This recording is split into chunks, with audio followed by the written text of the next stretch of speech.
Bonjour à tous. On est des élèves de terminale STD2A. Bonjour, on est des élèves de terminale STD2A. Qu'est-ce que c'est la STD2A? Donc, nous, depuis 3 ans, on va étudier le design à travers des projets. Donc, les projets, ils vont s'articuler autour d'idées principales, donc des propositions. Et puis, tout au long du projet, on va développer ces propositions pour aboutir à un objet. Donc, on aura aussi des demandes qui sont, par exemple, des projets plus de textile. Du coup, on va plus faire peut-être des vêtements ou des accessoires. Ou bien on aura des projets donc d'objets qui vont nous demander de réaliser des produits. Alors, on a fait vraiment des projets dans des domaines complètement différents. Donc, on a fait dans le design d'objets, dans le design graphique, le design d'espace, le design textile. Donc, on a vraiment tout essayé. Par exemple, on a eu un projet sur le vélo où en gros on devait travailler sur des sacs de vélo. Comment créer un objet qui soit transportable à vélo. Et donc là, du coup, on s'est dirigé plus vers un objet textile. Mais après, du coup, on va avoir différentes techniques à travers du coup, tous ces thèmes-là, mais c'est pas quelque chose de défini. Et dans tous ces projets-là, la première chose par laquelle on va passer, c'est le dessin. Donc on va dessiner nos idées avant de faire une potentielle maquette, par exemple. En second, on découvre comment ça se passe. On découvre aussi le dessin, on apprend plus le dessin de façon un peu théorique, même si c'est pas le point principal de la formation, mais on en fait quand même, le dessin. Du coup, les 2 premières années vont plus se tourner autour de la pratique. Et puis la dernière année, donc nous en terminale, on va aller un petit peu plus loin dans le raisonnement autour de notre public et de notre positionnement du coup, de ce qu'on va proposer. On a une phase d'expérimentation et puis on commence à développer des hypothèses en lien avec le projet. Et on en trouve une qui nous intéresse plus, qui est plus cohérente et on la développe au maximum pour faire après des maquettes et tout ça et la développer au maximum. Presque fini. Et on peut aussi voir d'autres procédés. Par exemple, l'année dernière, on a vu la linogravure pour créer des illustrations, en fait. Donc, c'est d'autres procédés de fabrication qu'on peut voir pendant la formation. C'est ça. Donc, comme il vous a expliqué, on va faire des projets plutôt théoriques, mais également on aura des moments un peu plus pratiques, donc des moments d'atelier où on va réaliser de l'imprimerie, de la gravure, même on aura de la poterie et de la terre cuite. On va vous parler d'un projet qu'on a eu l'année dernière sur le domaine textile. Donc, le projet, c'était cacher-montrer et on devait faire un accessoire donc, en lien avec cette thématique. On avait commencé du coup par une approche autour d'expérimentation et sur le tissage, le tricot, tout ça, donc toucher au textile et comment fabriquer un peu des tissus. Et après, chacun a fait des recherches aussi sur les différents accessoires et tout le monde est parti dans un domaine un peu différent. Donc moi, par exemple, j'avais fait plus un éventail et moi, j'étais plus partie sur le masque. Et donc après, on a développé des hypothèses pour en trouver une finalement qui nous paraissait plus en cohérence avec le sujet. Et après, on a beaucoup plus développé celle-ci en faisant des maquettes.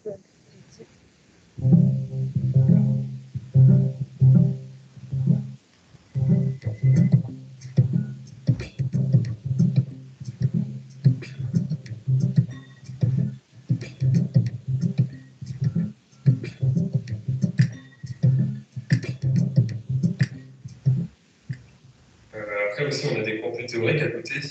On fait des cours d'histoire de l'art, etc., pour avoir une culture aussi et aussi pour développer notre curiosité. Parce qu'on fait beaucoup d'oral, d'exposés, etc., pour aller chercher des choses par nous-mêmes, etc.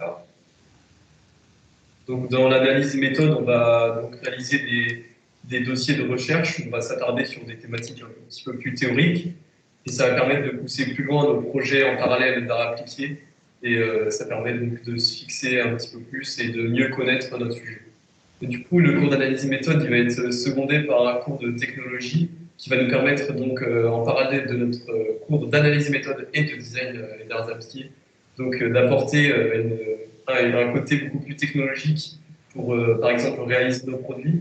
Ça va nous permettre donc d'appréhender les matériaux, le budget et aussi surtout la faisabilité du projet. Et du coup, on voit un peu les bases du codage et des logiciels informatiques aussi, en parallèle du cours plus technologique sur les matériaux, etc. Du coup, moi, au bout de 3 ans de formation, ça a bien fixé mes idées à la base, j'étais parti sur du design automobile, donc de design de voiture. Mais là, je me suis fixé sur du design de produits. Moi, au début, je voulais m'orienter dans le design d'espace et finalement, je pense que j'ai plutôt m'orienter dans le design. J'ai bien changé dans mon. Oui, c'est la même chose. Au début, je voulais plus être dans le textile. Et au final, maintenant, je veux plus être dans l'infographie et le design. Moi, c'est pareil. En seconde, je suis arrivé, j'étais plus dans le dessin et tout, je voulais aller vers l'illustration. Et en fait, comme on découvre tous les domaines des arts appliqués, moi, par exemple, j'ai découvert l'architecture et vraiment, ça m'a passionné. Et du coup, j'ai envie de m'orienter vers ça. Donc, c'est vraiment bien pour découvrir la diversité des domaines dans ces métiers des arts appliqués. Tout le monde a fait évoluer. Est-ce que ça t'intéresse? Non. La fille c'est des 2 arts, est-ce que ça t'intéresse? Donc, on n'entend pas tout le monde. Pensez à bien fermer vos micros, s'il vous plaît, les participants. Est-ce que tu veux commencer, Aurore? Non, vas-y, je t'en prie. Je continue à faire rentrer les personnes dans la réunion et il y a une conversation à côté. N'hésitez pas à poser les questions, on y répondra par la suite ou en parallèle si on peut taper en même temps, mais on va essayer de faire les choses un peu dans l'ordre. Donc voilà, suite à la petite vidéo, vous avez vu la courte présentation de nos élèves de terminale qui ont présenté un petit peu leur parcours sur les 3 années. On va pouvoir rentrer un petit peu plus dans les détails.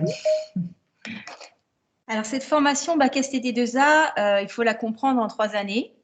Dès la classe de seconde, avec les enseignements donc, de spécialité qui sont choisis en seconde et perdurent en classe de première et terminale, qui s'intitule Option création culture design pour 6 heures.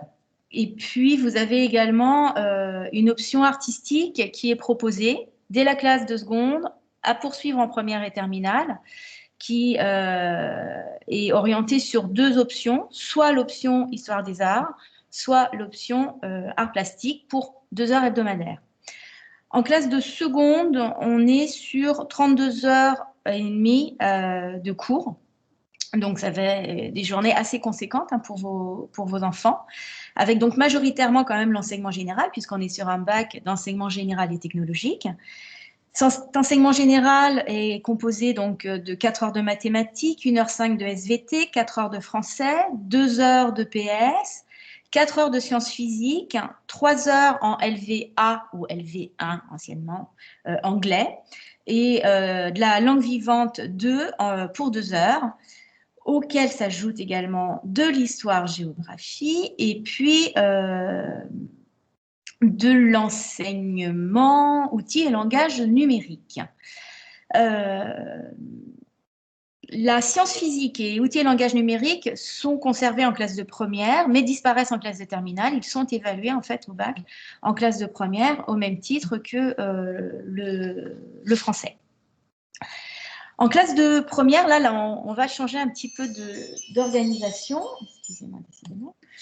Avec ces 6 heures donc, de culture et création design qui passent à 17 heures, puis 20 heures en classe de terminale.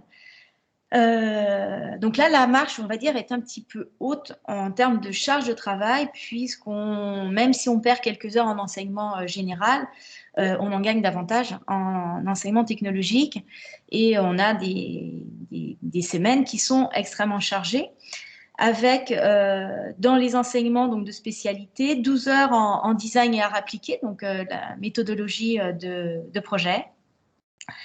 1 heure en note élevée, c'est-à-dire 1 heure d'anglais en design, 2 heures d'art, culture et technologie, et puis 2 heures d'options artistiques. En classe de terminale, on ne va plus retrouver exactement les mêmes intitulés, mais en gros, on a en fait 2 fois 9 heures regroupées autour de 2 pôles, donc analyse et méthode et conception et création, qui sont les intitulés des 2 épreuves du bac. Et puis, on a toujours le TLV, donc 1 heure de design dispensé en anglais, ainsi que les 2 heures d'options artistiques. Donc là, encore une fois, au total, hein, ça fait une semaine bien chargée pour vos enfants. Alors, je ne vais pas m'étaler particulièrement sur l'enseignement général, mais en revanche, l'enseignement technologique dans lequel j'officie avec Madame Hollon, je vais pouvoir vous en parler plus précisément. En classe de seconde, on va dire qu'on est sur une sorte de découverte à la fois d'un ensemble de démarches qui vont être traitées autour de micro-projets et puis le développement donc, de ce qu'on appelle la culture design. En classe de première, on aborde véritablement la méthodologie de projet sur des temporalités assez longues qui peuvent aller jusqu'à 6 semaines, ce qui est assez conséquent dans la mesure où ça engage bien sûr de vos enfants d'être capables de tenir sur cette longueur, sur une même thématique. Les projets qu'on engage sont des projets qui vont pas simplement toucher donc l'aspect méthodologique de la démarche de projet, mais vont aussi être, comme vous l'avez dit, les élèves là, de terminale vont être aussi engagés dans l'ensemble des disciplines, c'est-à-dire aussi bien en histoire de l'art et du design, qu'on appelle ATC, que en analyse et méthode ou en technologie. Bien sûr, avec des approches différentes. Si en démarche de projet, on envisage la méthodologie, en analyse et méthode, on va envisager la méthodologie, mais de l'analyse. Et en ATC, on va être sur un apport multiculturel, en fait, art, design et métier d'art, pour nourrir, en fait, la culture générale dans ce domaine. Les thématiques qu'on va aborder, elles vont être variables. Elles peuvent aller toucher des principes qui sont engagés généralement donc, dans les métiers du design ou des métiers d'art, des principes de conception, des principes de fabrication, par exemple. Mais aussi, ça va être des enjeux qui peuvent être liés à l'évolution de la société. Donc, on va avoir de fait nécessairement besoin de jeunes qui ne soient pas reclus avec un champ visuel resserré, mais plutôt des jeunes qui soient ouverts sur le monde qui les entoure et les enjeux de société qui sont ceux du design, aussi bien dans le domaine du design d'espace que du textile, que de l'objet et de la communication graphique. Lorsqu'on aborde donc les disciplines des métiers d'art, on va travailler majoritairement en demi-groupe, c'est-à-dire que vous avez des classes qui sont aux alentours de 35-36 élèves. Lorsqu'on est en atelier, on va avoir des demi-classes avec un enseignant différent à chaque fois. Pour notre part, nous travaillons donc sur 2 équipes différentes. Une équipe qui suit donc les élèves de première à la terminale et puis une deuxième équipe qui suit aussi ces élèves de première à la terminale mais qui tourne. Par exemple, Madame Hollon et moi-même sommes actuellement en terminale, mais l'année prochaine, nous allons retourner en classe de première et nous suivrons les élèves qu'on avait en première jusqu'en terminale. Nous fonctionnons sur des systèmes de 3 enseignants par équipe. Ces 3 enseignants sont, on va dire, protéiformes puisqu'ils vont toucher un petit peu différentes disciplines, aussi bien la démarche de projet que l'aspect analytique ou la technologie, avec malgré tout des compétences plus spécifiques pour les uns ou pour les autres. Ce qui veut dire que vos enfants sont suivis, par exemple, dans la démarche de projet par 3 enseignants différents qui vont les accompagner par demi-groupe 2 fois dans la semaine, et ce, sur l'ensemble des semaines que durera le projet. Ça nécessite, de fait, pour nous, l'équipe enseignante, d'avoir une vraie communication, un vrai suivi entre les élèves, mais ça permet aussi, au bénéfice des élèves, d'avoir des regards pluriels et des approches qui vont aussi leur ouvrir des champs de compétences différents. À ces cours plus spécifiques vont s'ajouter aussi d'autres périodes qui sont des périodes dites soit d'ateliers décloisonnés ou de workshops. Ça peut être un workshop autour des métiers, par exemple, du textile, ou ça peut être un workshop autour des métiers de l'édition, comme vous en avez vu ici, notamment le travail sur la linogravure, ou cette année sur la Kitchen Litho, avec des partenariats possibles à l'extérieur. Cette année, nous avons conduit un partenariat notamment avec le musée de l'imprimerie, qui nous a accueillis pour mettre en forme des textes et les imprimer. Nous avons aussi engagé donc un workshop qui se tiendra à partir de la fin mars, début avril, dans le cadre de la préparation au grand oral, puisque l'année terminale est quand même l'année qui prépare à l'examen, avec cette fois un dispositif qui sera à la fois tourné sur l'oralité, la gestion de l'espace, le rapport du corps à l'espace. Donc voilà, des ouvertures, là encore une fois, puisque non seulement on ouvre aux différents champs du domaine, des domaines du design et des métiers d'art, mais aussi à des champs artistiques plus variés qui vont nourrir les approches donc, de nos élèves et apprenants. Pour ce qui est de la partie plus théorique, puisque cette formation nécessite, comme vous l'avez compris aussi dans la petite vidéo, à la fois une mise en pratique, mais aussi une approche théorique et analytique importante, eh bien, on va être dans la classe de première pour l'analyse des méthodes à une approche, on va dire, plus méthodologique, bien sûr, longue, sur du long terme, pour aller progressivement vers le temps limité qu'induit l'examen. Et puis, en ATC, en culture des arts et du design, eh bien, on va aborder les cours de manière variable. Alors, on n'a pas de vision chronologique linéaire, ça nous est imposé par le référentiel, ce qui ne veut pas dire que parfois dans la scolarité, on sera obligé de pointer du doigt la chronologie, parce que sinon, nos jeunes vont un peu s'y perdre. Ils ont déjà parfois du mal à se repérer dans la grande histoire, hein. Donc l'histoire de l'art et du design, c'est parfois encore plus compliqué. Mais on va plutôt engager une vision transversale autour d'enjeux, ce qu'on a en fait mis en place dans les projets d'art appliqué. On a des cours théoriques, on va dire, un peu de type magistral, hein, parfois, mais aussi le principe de la classe inversée qui permet aux élèves de s'approprier davantage, en fait, les connaissances qu'ils ont à endiguer.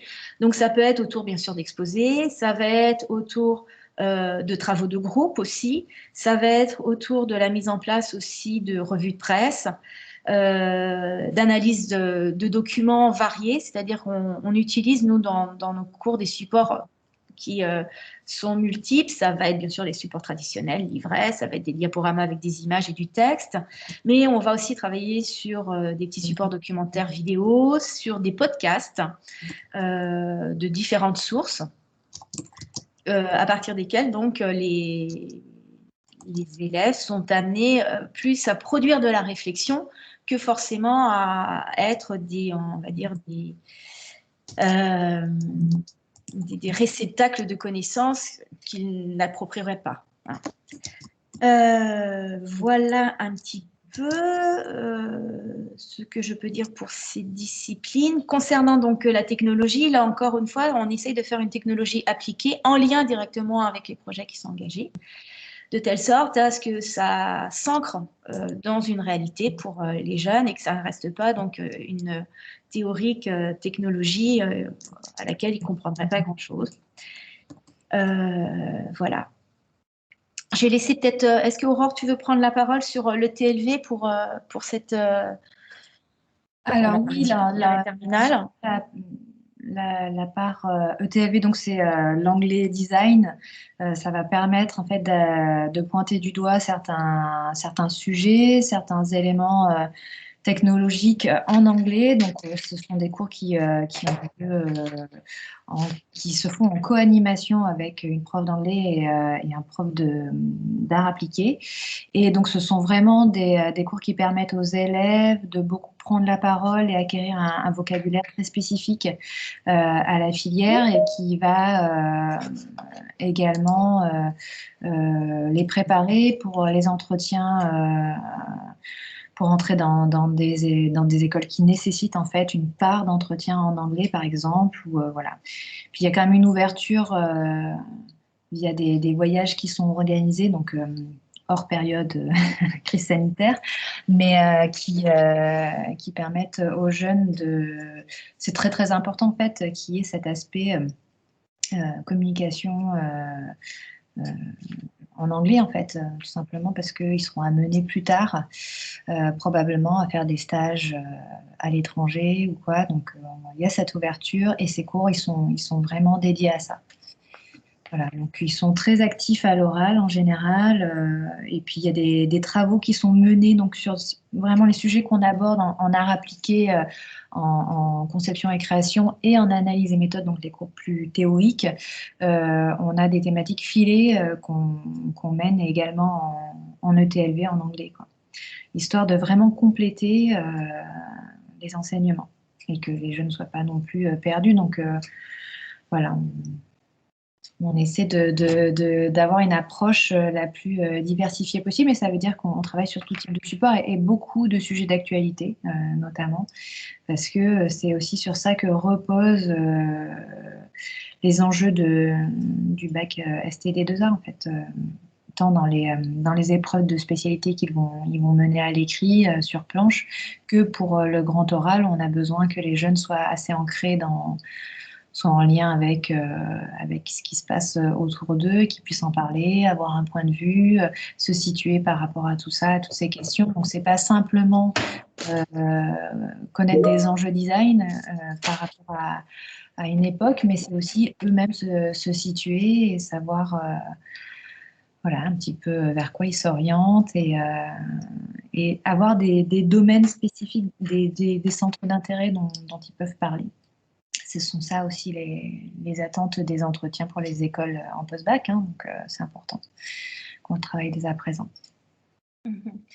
Alors, je vois là une question. Pourriez-vous vous parler de projets concrets réalisés sur le court terme ou le long terme et les entreprises avec lesquelles vous avez des partenariats? Alors, pour répondre à Madame Roussel, on n'est pas une formation professionnalisante. Donc, ce type de dispositif de réponse extérieure à des entreprises, c'est quelque chose qu'on va retrouver soit en bac pro, soit en post-bac. On n'est pas tenu, dans le cadre du référentiel, d'être sur des projets concrets au sens où, je pense, vous l'entendez. Ce qui signifie qu'en termes de partenariat, oui, on en a, mais ce sont des partenariats qu'on fait jouer principalement sur le post-bac, avec des entreprises locales, aussi bien institutionnelles que commerciales. Nous, on va être sur la projection de méthodologie. On a des jeunes qui sont en apprentissage d'une méthode, alors une méthode de faire, donc des savoir-faire, des savoir-être aussi, et puis des savoir-penser. Parce que on ne forme pas des exécutants, nous formons de futurs créateurs possibles, mais l'aspect, on va dire, à proprement parler, création et conception appliquée vers un projet concret, ça se passe au niveau du post-bac. En revanche, on les amène, nous, dans les projets qu'on leur propose, à aller jusque, non pas au prototypage, parce que là, c'est pareil, ce serait un peu complexe en termes de technique, mais au moins jusqu'à la maquette. Voilà. Ce qui concrétise en un sens les projets qui ne sont que des projets, on va dire, prétextes, à la fois au développement, à l'approfondissement et à la maîtrise de la méthodologie de projet, mais après surtout aussi à les amener à avoir une démarche réflexive. Alors, être capable d'analyser le sujet en amont, la demande qui est posée, comprendre quels en sont les enjeux, comprendre quels sont les problèmes et donc répondre aux besoins sous-tendus, ça c'est déjà une première phase. C'est d'ailleurs ce sur quoi on les amène particulièrement aussi à travailler en classe de terminale en temps limité pour répondre à l'épreuve du bac. Être en fait, alors on ne veut pas faire d'eux non plus des intellectuels ni des théoriciens du design, loin s'en faut, mais qu'ils aient au moins cette base réflexive et ce recul critique sur le monde dans lequel ils vivent, la société qui les accompagne, ses modifications. Voilà. Et ça, c'est sur quoi on va fonder nos thématiques, particulièrement en classe de terminale, encore une fois. Alors, Je ne sais pas si ça Alors, répond exactement à votre question, mais c'est comme ça que moi, je peux vous y répondre. le référentiel, de toute façon, nous amène plus à tendre vers une conception design, c'est-à-dire mettre en place véritablement des questionnements, la méthode de pensée design avec une forme de problématisation, de recherche d'enjeux, de matériaux, d'hypothèses qui vont être divergentes, qui vont être développées, qui vont être référencées également. Et la partie plus concrète, en fait, donc ils peuvent faire des stages de leur propre chef, on va dire. Vraiment, on les encourage à faire ça pour qu'ils s'en rendent compte aussi, parce qu'en général, ce sont des jeunes qui s'inscrivent avec un projet. Donc, se rendre compte effectivement si le milieu professionnel dans lequel ils se projettent est vraiment adéquat par rapport aussi, eux, leur façon de travailler, les progrès qu'ils font et si ça colle en fait avec leur projection personnelle par rapport à leur projet d'orientation, leur projet professionnel. En classe de seconde, il y a une période de stage qui est initiée à la fin de l'année scolaire, donc généralement sur la période du mois de juin où les enseignants sont mobilisés davantage sur les examens, bien que c'est en train de changer au vu des nouvelles moutures que nous prépare le ministère, qui est un stage d'observation dont les élèves de seconde doivent rendre compte au début de la classe de terminale devant les élèves de seconde rentrant de l'année suivante. Ouais. Et comme le disait Madame Hollon, on incite aussi les élèves qui le souhaitent sur les périodes de vacances scolaires où l'établissement reste ouvert, c'est-à-dire au moins une sur les 2 semaines, à pouvoir faire un stage et on peut donc les accompagner à ce propos. Mais c'est vrai qu'on n'est pas, encore une fois, une formation professionnalisante en tant que telle, donc ce n'est pas notre enjeu premier. Pour revenir concernant, nous avons vu de la visite virtuelle, je sais pas, question pratique. Les élèves travaillent avec du matériel. Alors, pas nécessairement, vous pouvez, en fait, nous, ce qui nous intéresse, c'est que les élèves puissent avoir juste les outils informatiques sur lesquels aussi on travaille, mais qui sont compatibles sur des versions Mac comme PC, c'est-à-dire la suite Adobe. C'est ce que je disais précédemment lors de la première phase de la réunion. On va les engager à travailler principalement sur la suite Adobe, c'est-à-dire Illustrator, InDesign et potentiellement Photoshop, tout en sachant qu'eux-mêmes vont avoir aussi accès à des logiciels qui sont open source, voilà, assez facilement, qui peuvent être aussi de très bons outils. On engage de plus en plus aussi les jeunes à avoir leur propre matériel, c'est-à-dire à venir au lycée dès la classe de première avec leur propre ordinateur, que ce soit un Mac, si ça vous semble intéressant, ou que ce soit un PC. L'intérêt étant qu'aujourd'hui, on a un pack informatique qui n'est pas toujours alimenté par les mêmes sources ou les mêmes versions. Et au moins, on est garanti que là, l'élève va pouvoir avoir un travail sur la constance des outils dont il dispose. Voilà, donc vous choisissez ce que vous souhaitez. Pour ce qui est, tu veux que je réponde à la préinscription sur les LV2? Je vous en prie, monsieur. Alors, LV1, LV2 et création. Il n'était pas demandé que 3 options. Vous avez évoqué une 4e option. Ah oui, alors cette 4e option, c'est une option qui est proposée dans tous les bacs, qui est une option soit histoire des arts, pardon, soit art plastique. Les élèves de seconde sont initiés pour une moitié de l'année à chacune des 2 options et ils se déterminent particulièrement en classe de première, à savoir soit ils prennent l'option art plastique, soit ils prennent l'option histoire des arts, qui fonctionne cette fois comme une option traditionnelle. Donc, c'est les points qui sont au-dessus de 10 qui valideront ou pas l'acquisition de cette option au niveau du bac. Voilà. Mais c'est une option qui est, entre guillemets, on va dire, obligatoire quand même.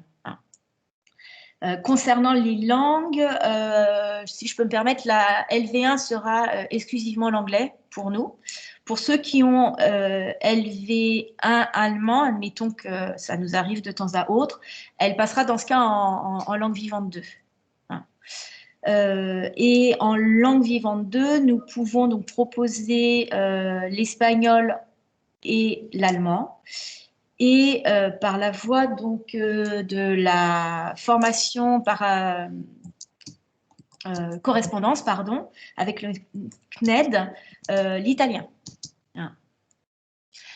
Alors, le dessin, il est essentiel, bien entendu. Pour autant, on n'attend pas d'avoir, nous, des jeunes qui arrivent et qui sachent tout dessiner avec toutes les techniques et une maîtrise parfaite. On a des jeunes qui vont avoir des niveaux de dessin très, très différents, tout en sachant ce qui va nous être prévalent, c'est pas tant la qualité du beau dessin, mais la qualité du bon dessin. Donc, on va les amener progressivement à travailler sur du bon dessin, du dessin qui a du sens, qui dit bien la chose qu'ils ont envie d'exprimer. C'est un nouveau moyen d'expression, finalement. Non pas d'expression au sens artistique du terme, ils ne sont pas là pour exprimer des sentiments, des émotions, des idées, mais plutôt des attendus de design. On va par exemple utiliser un plan lorsqu'on va vouloir parler de l'organisation d'espace. Par contre, lorsqu'on va vouloir parler d'un fonctionnement en particulier, on va utiliser du dessin technique en coupe ou en éclaté. Voyez. Donc c'est adapter son dessin en fonction donc, des enjeux qui sont ceux d'une communication d'un projet.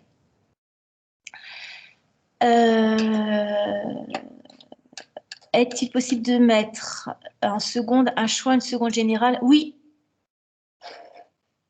Oui, c'est possible, mais pour devenir architecte. Alors, la question que vous posez, c'est est-ce que cette formation vous permet de poursuivre, par exemple, en école d'architecture? Si c'est cette question-là que vous posez, je vous dis oui. Voilà. Maintenant, faut savoir qu'aujourd'hui, toutes les formations post-bac accueillent les élèves ou les étudiants, quel que soit le bac qu'ils ont eu, avec chaque école ses propres critères de recrutement. Pour ce qui est notamment des formations qui étaient prescrites initialement et prioritaires dans le cadre du bac SCD2A, qu'on en avait, donc c'était le BTS Design qui aujourd'hui a été remplacé donc, par le DNMAD en 3 ans. Il faut savoir que cette formation post-bac du DNMAD ouvre la porte à tous les bacs, y compris les bacs professionnels. Donc, quelle que soit la formation que vous avez suivie, voire même une formation déjà post-bac, c'est-à-dire une première année de licence, vous êtes à même d'être accepté dans le cadre d'un DNMAD, voire même si vous envisagez de faire une formation en alternance. C'est le jeu de cette nouvelle poursuite d'études en bac plus 3. Et puis, qu'est-ce qu'il y avait d'autre? Les critères d'admission pour la seconde. Est-ce que tu veux y répondre, Aurore, ou est-ce que j'y réponds? Vas-y. En fait, je suis désolée, j'essaie de répondre à elle par écrit. De régler un problème technique. Ah, d'accord, ok. Donc, pour ce qui est des critères d'admission, la première des choses, ça va être le dossier scolaire. Nous avons à peu près chaque année entre 200 et 250 demandes de dossiers. Chacun des dossiers est étudié avec soin par un binôme d'enseignants. À l'issue de cette première, on va dire, analyse, on va retenir une centaine de candidats. En termes de critères, on va regarder bien entendu les résultats scolaires, évidemment, puisque c'est un bac généraliste, il faut quand même que ce soit des résultats scolaires satisfaisants qui permettent de poursuivre vers un bac général. C'est-à-dire que si dès le bulletin de second trimestre et le conseil de classe de second trimestre, de classe de troisième, on tente à vous orienter vers un bac professionnel, ne tentez pas le bac SCD2A, ça ne sera pas possible. En revanche, si on vous oriente vers un bac général et un bac général et technologique, voilà, vous avez toutes vos chances. Il y a quand même un niveau nécessaire au niveau de l'enseignement général. Et puis, comme on vous l'a dit et que ça a été présenté dans la vidéo aussi par nos élèves, une capacité, on va dire, d'analyse et de réflexion suffisante. Maintenant, nous, on a un panel d'élèves dont les moyennes sont très variables. on a d'excellents élèves dont les moyennes générales culminent aux alentours de 15 ou 16. Donc, Et en même temps, on a des moyennes beaucoup plus modestes. Donc, il ne faut pas se fixer de limites. Ceci étant, quand même, des élèves qui auraient des résultats très faibles en mathématiques ou très faibles en français seraient des élèves en difficulté. C'est-à-dire la classe de seconde pourrait encore être suffisante, mais la classe de première et terminale plus compliquée. Après, ce qu'on va aussi regarder, c'est les appréciations, la rigueur dans le travail, la pugnacité, la motivation, le savoir-être aussi, c'est-à-dire des élèves trop perturbateurs qui ne savent pas tenir en place, qui courent dans tous les sens, qui perturbent la classe systématiquement, ne sont pas des candidats qu'on va privilégier. Par contre, des élèves, même s'ils ont, on va dire, des moyennes plus modestes, mais dont il est noté dans les appréciations, travaillent régulièrement, se donnent les moyens fait beaucoup d'efforts, etc. Là, c'est des gens qui vont nous interpeller et pour lesquels on aura nécessairement un regard positif. De surcroît, je répondrai après aux autres questions concernant le handicap. De surcroît, il y a après une variabilité en fonction aussi des rencontres qu'on va pouvoir faire, puisque à l'issue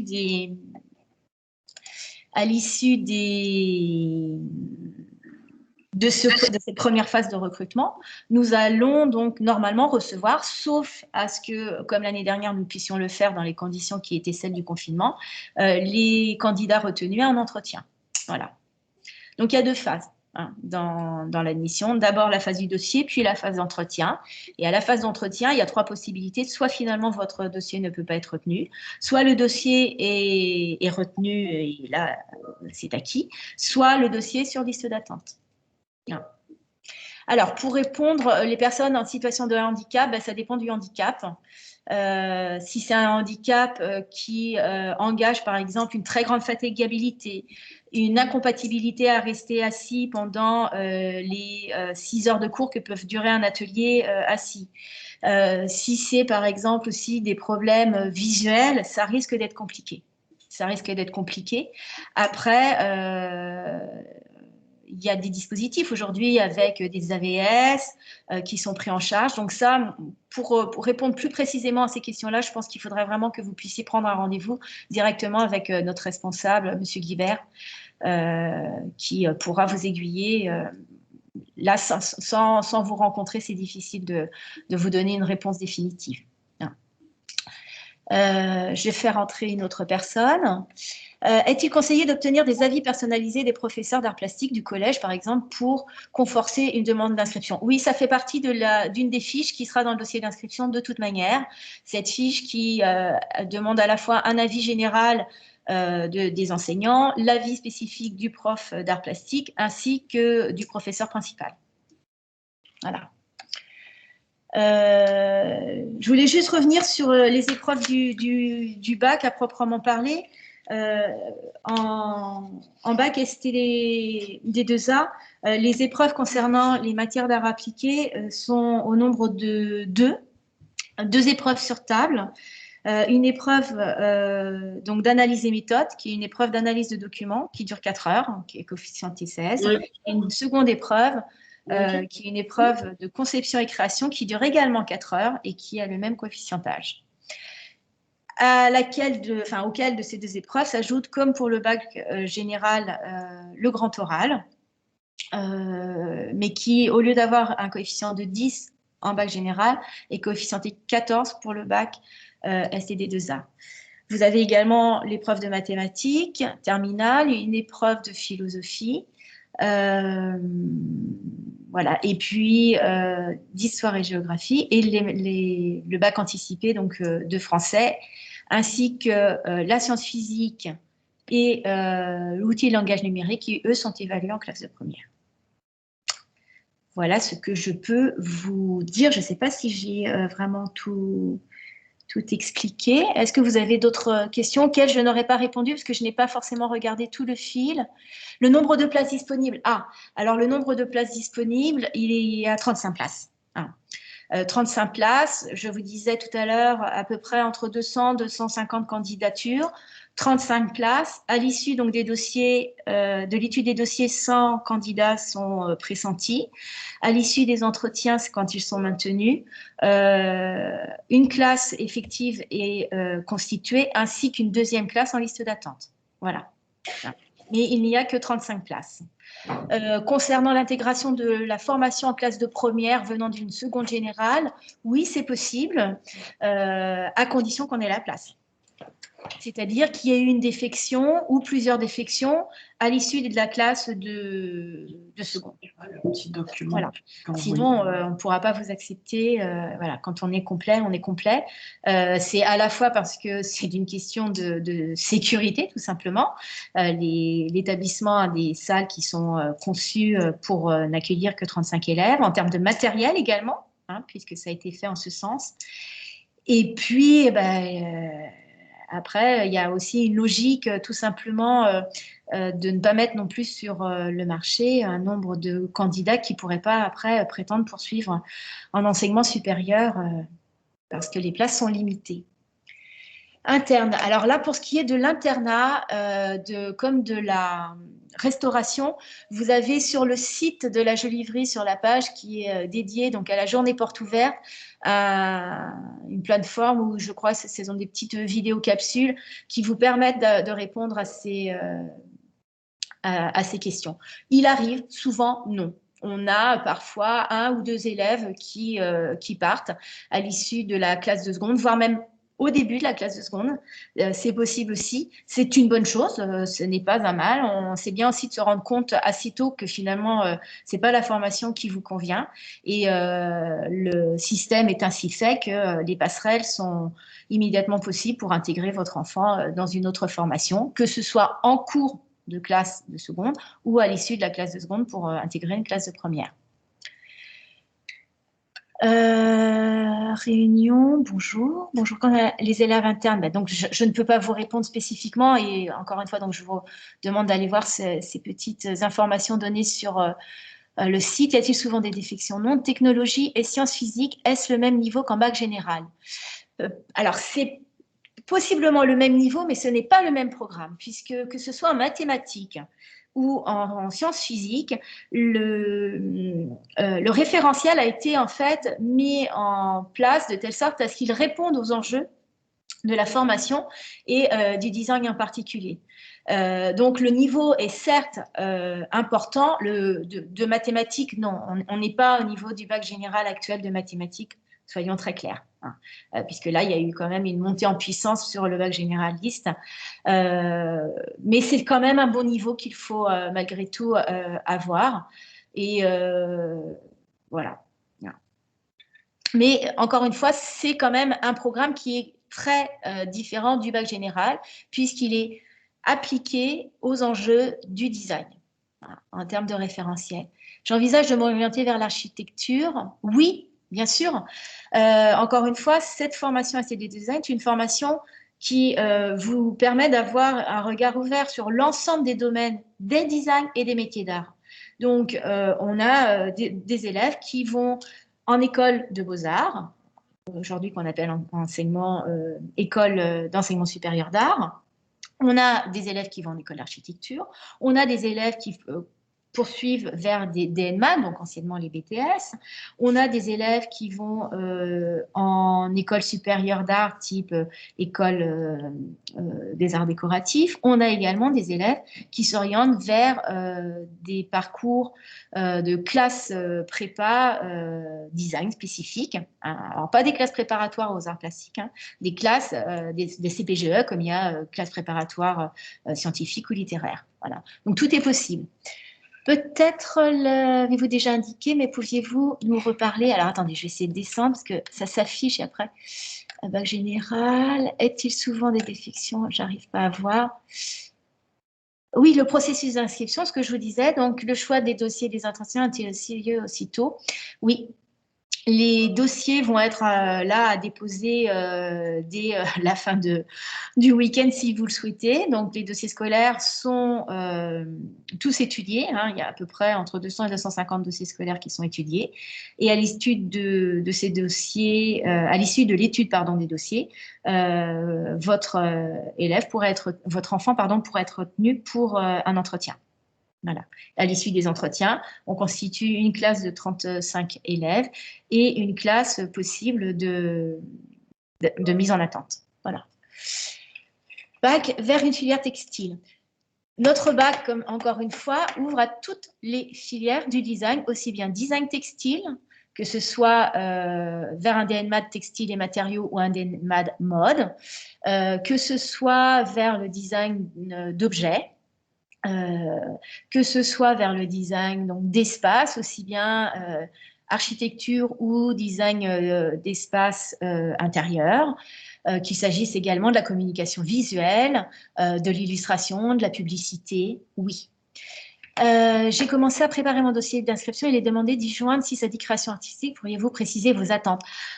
C'est variable, tout ce que vous pouvez envisager.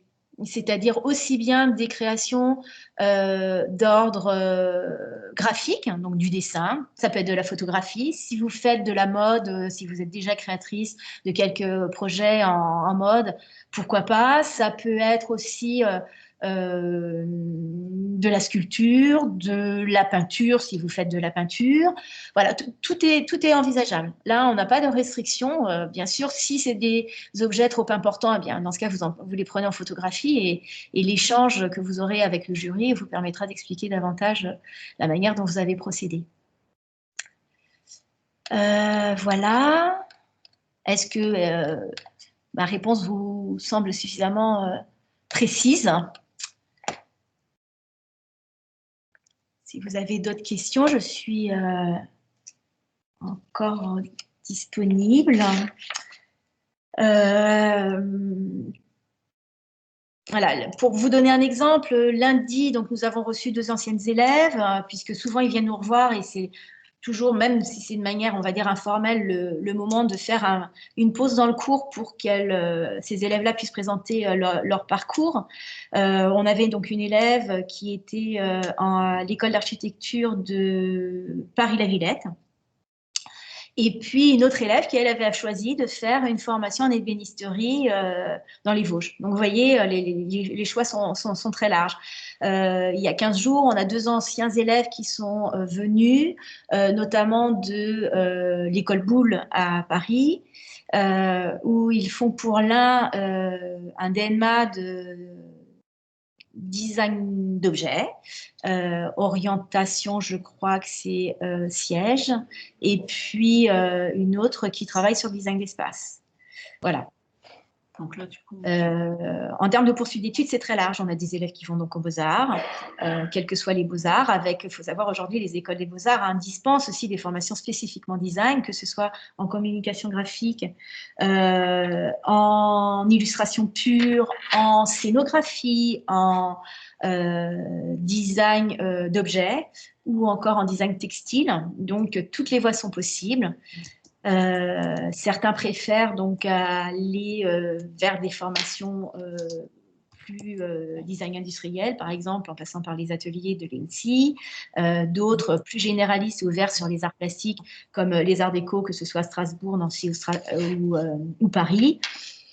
Voilà. Et encore une fois, il y a aussi la possibilité pour ceux qui sont, on va dire, encore dans l'envie de pouvoir poursuivre un process plus, je ne vais pas dire scolaire, mais plus approfondie dans la scolarité, vers les CPGE, les classes préparatoires aux grandes écoles.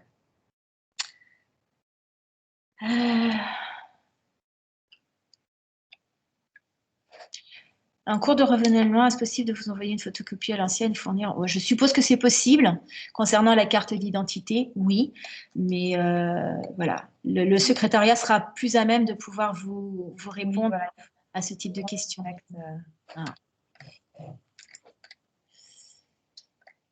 Alors, vous pouvez aussi me poser vos questions à l'oral. Il suffit pour ça d'ouvrir vos micros et de prendre la parole. Peut-on basculer, je n'avais pas vu, de la seconde STD2A à une seconde bac pro? Je ne vois pas pourquoi ce ne serait pas possible, mais là, je vous avoue que ce n'est pas un cas qui s'est pour le moment présenté, mais oui, ça me semble assez pertinent en plus dans la mesure où, pour certains, effectivement, il peut y avoir une double candidature. Initialement, et finalement, vous êtes accepté en STD2A plutôt qu'en bac pro, puis vous vous rendez compte que ce n'est pas le bon choix. Oui, je pense que c'est envisageable. Là encore, j'imagine que c'est sous condition de place. Donc, effectivement, oui. Voilà. Nombre de places disponibles. Je fais un petit retour en arrière un petit peu sur les questions. Je pense que j'ai répondu à l'ensemble des questions qui m'ont été posées. Si ce n'est pas le cas, n'hésitez pas, à vous manifester à l'oral. A priori, pour une porte ouverte en présentiel, ici, c'est pas vraiment programmé. Hein. Je pense que ça peut Ah non, c'est pas programmé. Il y aura peut-être la mise en place. Alors, il faut savoir que notre réunion est enregistrée. Donc, pour ceux qui n'ont pas pu tout suivre, hein, qui sont venus un petit peu au milieu de la réunion, vous pourrez la regarder en streaming. Pour l'instant, non, il n'y a pas de porte ouverte. Alors oui, Julien Pelletier, vous pouvez accéder vers les métiers de l'édition de jeux vidéo. Oui, c'est possible. Alors, on a chaque année au moins 3-4 élèves qui se dirigent vers ce genre de formation, soit pour être caractère designer, soit pour être autre chose. Oui, c'est possible.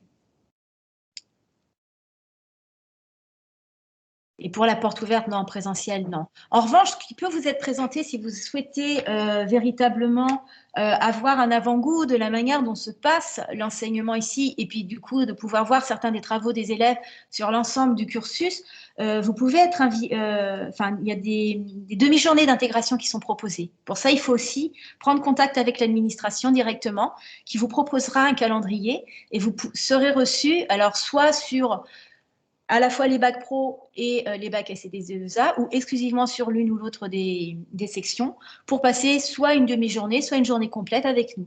Et on sera ravis de partager cette journée pour vous faire voir notre manière d'enseigner et avoir aussi un échange avec les élèves, parce que ça, c'est très important. Non. Ben oui, je me doute bien que c'est très dommage. Hein. C'était effectivement essentiel, mais ça n'était pas possible, malheureusement. Si l'enfant est sélectionné pour l'entretien, se fait-il en présentiel? Pour le moment, on ne sait pas. Habituellement, bien entendu, oui. Aujourd'hui, on ne sait pas comment ce sera fait. Voilà, je ne peux pas vous répondre, on n'a aucune certitude sur l'avenir, ni vous ni moi. Donc, si c'est possible en présentiel, en présentiel. Si ce n'est pas possible, peut-être qu'on l'envisagera en distanciel. Si ni l'un ni l'autre n'est envisageable, bien dans ce cas, il n'y aura pas d'entretien. Y a-t-il sur le site d'autres exemples des travaux d'élèves? Oui.